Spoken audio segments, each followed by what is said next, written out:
ოპოზიციის ლიდერები ბრიუსელში იმყოფებიან. მმართველი გუნდის განცხადებით მორიგი დავალების მისაღებად ოპოზიცია პარტნიორებთან ჩავიდა. უმრავლესობაში ამბობენ, რომ ბრძოლა ქვეყნის წინააღმდეგ გრძელდება.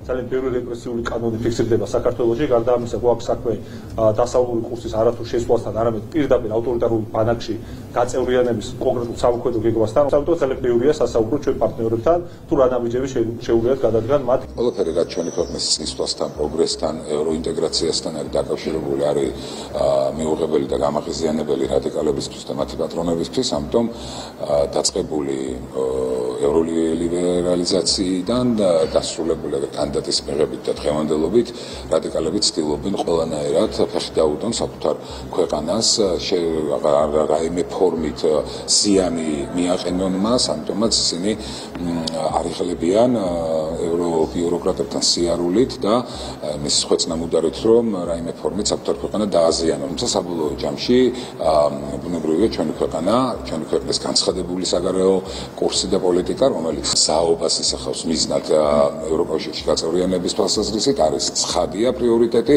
ჩვენი ქვეყნისთვის და ამ გზით ჩვენ ბუნებრივია მყარი ნაბიჯებით ვაგრძელებთ სიარულს.